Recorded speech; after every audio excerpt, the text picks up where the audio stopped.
Stop saying that. Guys, today we are reacting to xanderflicks designing my original superheroes unmasked.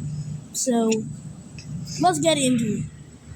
Today, I'm unmasking my original superheroes, because when I was a kid, I made a lot of them, with cool superpowers and suits and secret identities so secret that even I don't know who they are. And that's kind of a problem, because without Bruce Wayne, there's no Batman. Without Peter Parker, there is no Spider-Man. Why would I read any of their stories without knowing who they are and what challenges they face? If I ever want these heroes to ever stand alone in their own stories, this is an ingredient I can't skip. So today, we're putting a face behind the mask. Sit back, relax, and let's get drawing. Starting with an easy one, the hero that started my superhero universe. To the world, he goes by the name Bullet Boy. But behind the gray and blue armor is Josh McKean, one of the very few characters in this video that I have some reference. So guys, I'm sorry for pausing so much already. It's only been 59 seconds in the video. But, like,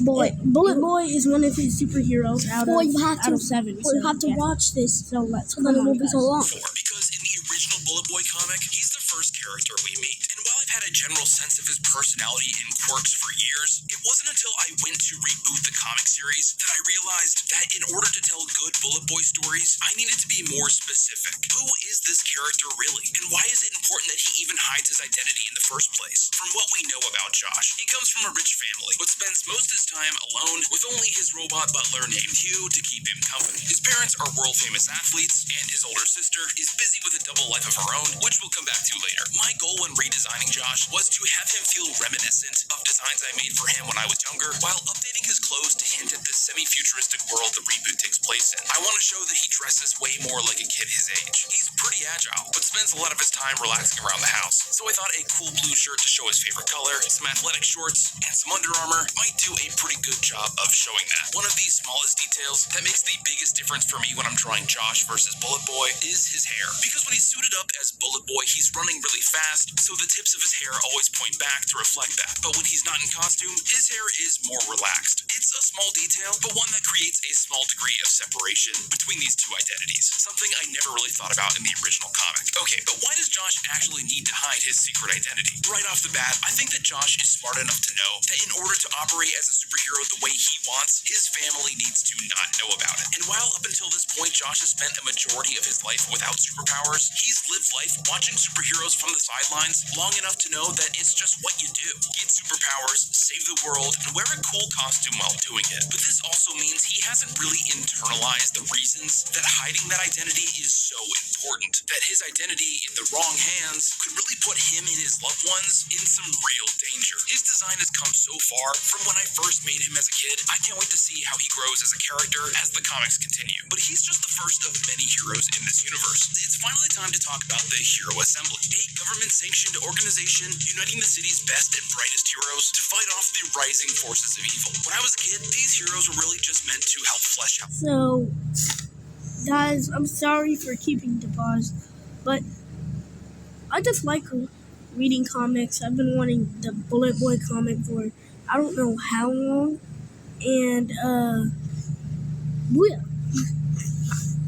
The world, but now I need them to be fully fleshed out characters, each with a unique story and secret of their very own. If you want more videos like this, watching me build my superhero universe every step of the way, you'll want to subscribe so you don't miss the next one. They're led by a hero named Whipstar, who you can expect to maybe be this generic hero leader character, but her true identity, Brittany McKean, has a deep past of her very own that takes her from simply being just the sister of the main character to someone with a rich backstory I'm really eager to explore. Like Josh, she's been there almost since the beginning, but never had a design grounded in any key character traits. So I'll reference Josh's redesigned appearance, keeping in mind they'll need to contrast each other in a lineup. Anything else I'll need will have to come from her story. Brittany is the original byproduct of intense chemical experiments done on her parents, meaning she's had superpowers ever since she was born. Being the daughter of two world-famous athletes is a lot of pressure. Of course, she's always been encouraged to perform athletically, and while she could do this, and very well, things started to get complicated when her work as a vigilante started to rise. She has to do her best to blend in by maintaining the status quo,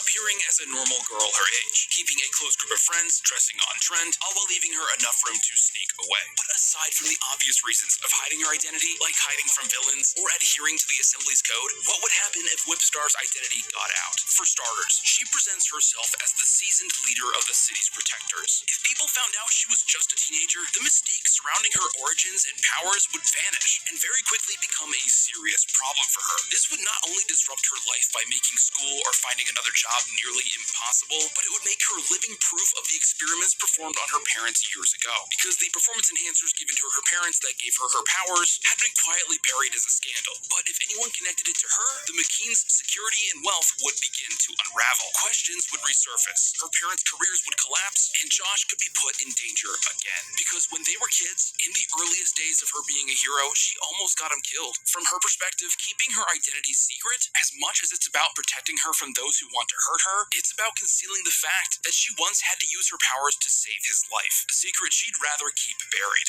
There are very few that know her off-duty, and there's no one she can trust more than Damon DeFalco, Hero X. I mean, just look at this guy's costume, armored head to toe. And while some of his face and hair are visible, his enemies don't get a chance to look for very long, because at a moment's notice, he can combust into a creature manifestation of his physical rage. Every one of his deep-seated emotions has a monster that corresponds. True forms, combinations, all monsters I should definitely design in another video. This would probably be a good time to mention that for the next few heroes, I don't really have any frame of reference for what they should look like. And that's a good thing, especially for this character, because if you've seen my other redesign videos, Hero X from back in the day would probably just look like Robin. But now he's rebooted with an all-new origin that tells us everything that we need to know about Damon DeFalco and how he's able to use his form-changing powers to fight back.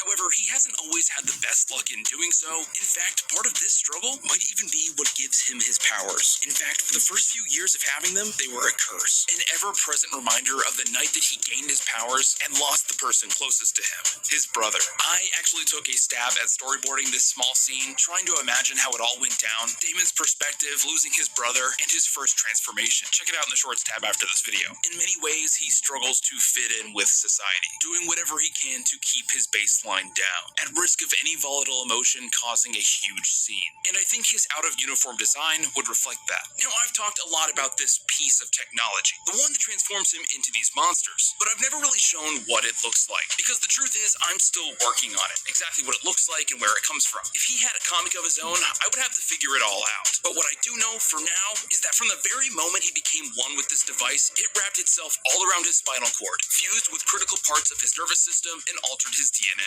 It's no longer visible on the outside, but scars resembling an X remain on his face. And while on the surface he might not have the most obvious reasons for wanting to keep his identity a secret, you have to imagine that the organization responsible for building the tech that he uses to transform, if they knew who he was and where to find him, you'd bet they'd move in to reclaim what's theirs. They would undoubtedly make sure that Damon was put away for good. On the night they killed his brother, he not only stole their proprietary tech, but he decimated their forces and facility, all in a blind rage during his first transformation where everyone was trying to stop him. Now imagine if one of the city's supposed protectors was revealed to be a wanted criminal. There's no amount of explanation or context he could give the public to explain the truth, that none of this is what he wanted. I think Damon's civilian look pretty outwardly reflects the angst brimming beneath the surface. The anonymity that it provides him just as importantly protects his fellow Assembly members. Before we unmask these last two heroes, if you've ever wanted to check out my comics for yourself, you can find them all on my website. Download them on your phone or have printed versions sent right to your house. And if you're brand new and want to jump in, you can grab the discounted Bullet Boy Mega Bundle on Retroware's website. It includes all 3 issues of Bullet Boy, a Bullet Boy plush, and a really cool poster celebrating the first trio of villains to make it onto the page, Shaka, Avoidja, and Bulk. If you want to support my channel and add some really cool homemade superhero comics to your collection, this bundle is a great way to get started. The link is in the description. It's been an absolute blast to hear your reactions, and it makes me even more excited to get the next few issues out into the world. Luna Martinez is Insect. fitted head to toe in an iridescent exoskeleton suit with an organic retractable mask to protect her face during combat and, of course, hide her identity. It's important to remember that the way that she came into her powers has a relatively big impact on the way that she treats her identity. Because years before she became Insect, Luna spent years of her life as a scientist, engineer, and part of a highly avant-garde, world-class group of students sent on an archaeological expedition to newly discovered ancient ruins. Before this mission, she wasn't a hero, just the shyest one of her class, deeply fascinated in the ever-evolving world around her, but through trials and challenges on this expedition, she comes out the other side, risking her life to save her fellow students, nearly dying in the process. The side effects leaving her unequivocally linked to the insect hive mind she became connected to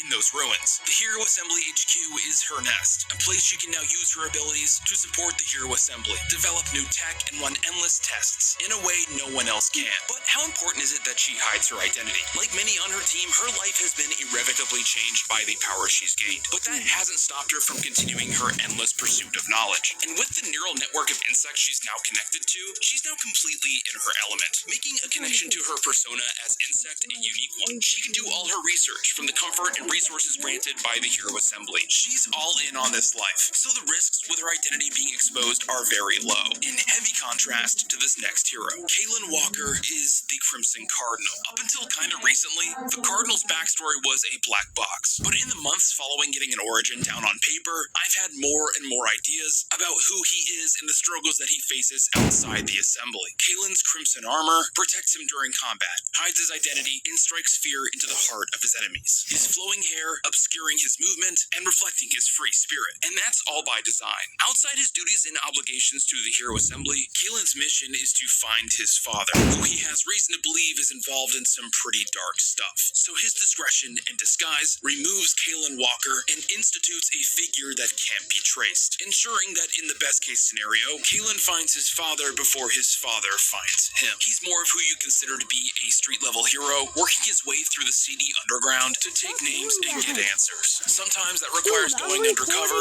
getting your hands dirty, and between all the action and world-saving, trying to live a semblance of a normal life. You know, between the Cardinal's Call, world-ending disasters, and mysteries related to your family. Typical superhero stuff. Unless you're a hero like Aquaray, who doesn't really have a mask or a reason to hide. Because unlike his peers, his role as a hero is kind of unique. Because anyone back home he'd actually be worried about is thousands and thousands of feet deep beneath the ocean surface. When he's not saving the city, he's spending pretty much all his time at the beach boardwalk, eating good food, soaking up the sun, and playing superpowered lifeguard as the local legend that he is. I'm not even sure this guy pays taxes. But just like any of the other heroes in this video, deep down he has real struggles of his own related to his place of belonging, relationships that he's severed, and of course, villainous threats that these days seem to be just around every corner. And now that we have a really good idea of who each of these heroes are, every superpower and vulnerability, it's probably about time I start cooking up ideas for supervillains. Ones that may not have come from my childhood, but would go perfectly in the rebooted version of this universe. That one day, they could possibly face in a comic of their very own. If you want more from Bullet Boy in my superhero universe, watch this video